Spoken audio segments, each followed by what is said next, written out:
Good evening, everybody. Welcome to Friday. Hope we've all had a good week. We've had thunderstorms, rain, and sun and wind. We've had everything. But anyway, the films that I watched this week are the following. I watched that. Seen it before, 1962. Jason and the Argonauts. Jason and the Argonauts. Jason goes to find the Golden Fleece. You've got the Greek gods. You've got Ray Harryhausen's special effects. A rip-roaring adventure. And I give that an 8. Not a 7, an 8 out of a 10. I liked it. Then a film from 2002 called Chicago, which I'm sure most people have seen. I wasn't sure if I used to own this. But Chicago, it's a musical. Renee Zellweger, Catherine Zeta-Jones, Richard Gere. Now, most of the songs I didn't mind. Thought they were quite catchy. Heard some of them various places before, but a decently entertaining film. And I give that one a 7 out of a 10. Then another film I wasn't sure if I've seen before, it was Death Race from 2008, starring Jason Statham and the guy in John Wick. Good Evening, Jonathan. What's his name? Ian McShane. The world's gone to shit and prisons have death races. These cars souped up, they have machine guns, they have flamethrowers. If you win 5 in a row, then you get out of prison. It's hectic, it's loud, it's mayhem. The editing is very much boom, boom, boom, boom, boom, boom, so you can't concentrate on a lot of it. But for what it is, it was kind of fun. I prefer this over the 1975 Death Race. So I'll give it a 6. Then a remake from 2012. A little film you may have heard of called Red Dawn. This has Chris Hemsworth and it replaces, is it the Russians with the Koreans? Same kind of thing. Now, some of the stuff was better than the 80s film, like the actual soldiers and the fighting and the action. I think it was better. And I like Chris Hemsworth, but he's not Patrick Swayze. And it doesn't have the charm of what the 80s film had. I give it a 6. I didn't mind it, but I'd always choose to watch the 1984 film over this one. Then, a film I haven't seen for a long time, Constantine. Now, I don't know shit about Constantine. Only thing about Constantine I know is this film.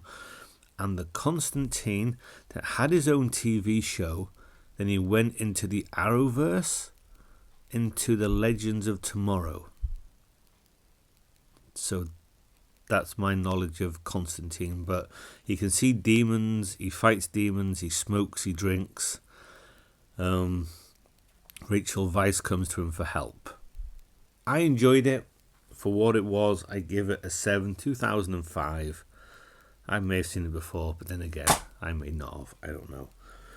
Then a film I was looking forward to. And man, was this a disappointment. From 2022, The Northman. Is it Alexander Skarsgård? About the Vikings, and this little kid has his father or his mother or both parents killed, and he grows up vowing to avenge them.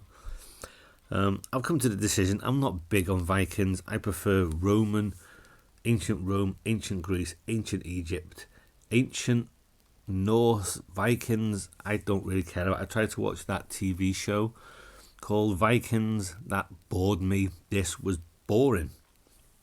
The action was okay. Nothing to write home about, but it was okay.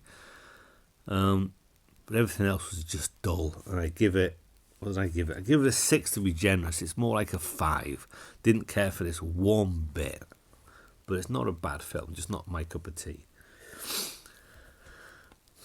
Then Logan's Run, a film I've heard people say, oh, it's dated. It doesn't hold up anymore. Well, not every film made 40, 50 years ago has to have in mind we must still look good and must still have something going for us 50 years when we're all fucking dead. This is a fun film set in the future. When you hit 30, you die, but you get, was it reborn or whatever it's called? Then you go out into the open, and it's a fun film. It is of its time. It is. I have no problem with anything being of its time. In 50 years, will be of our time. But that gets a 7, 1976. Then another film with Ray Harryhausen special effects, Clash of the Titans. I very much enjoy sword and sandal films. I even enjoyed the remake, which I was going to watch but I didn't get round to, maybe next week. But yeah, a lot of fun, adventurous, with the effects, Medusa, Pegasus, the Kraken. Yeah, the mind was firing for ideas. Then a film I had for a long time, and I finally watched it, is American Sniper, directed by Clint Eastwood, I believe. Bradley Cooper as Chris Kyle, who was a sniper in various tours of, was it Iraq and all that kind of stuff. I don't know shit about Chris Kyle. He's American, so I don't know anything about him. But the film I thought was interesting and well shot, and the action and the war stuff, very well done. I thought I give it an 8 out of 10. How true to life any of that shit is, who knows? And quite frankly, it's a film. It's not a documentary, so who cares? And lastly, I watched, Desperately Seeking Susan. Now, I didn't know Madonna was in this, and it wasn't what I thought it would be. This woman and Madonna, they kind of talk through the newspaper in columns, but she loses her memory, this other woman, and she gets mistaken for Madonna's character, and she thinks she's Madonna's character, and there's bad guys after her, and all that kind of stuff. I rather enjoyed it, plus it had a Madonna song in it, and Madonna was a good-looking chick back in the 80s. 1985, a lot of fun. I liked it, a 7, and this is last. One of those films where boy meets girl, they fall in love, shit happens, it doesn't have a happy middle, but then it might have a happy ending, but maybe it doesn't have a happy ending. It's called Of Human Bondage. Leslie Howard and Betty Davis. She's a waitress. He's in medical school. They get to know each other. He's got a club foot. And apparently the film that made her a star. Who knows? I don't know. I wasn't alive in 1934. Not even Bob or Mike was around in 1934. Not even my dad was around in 1934.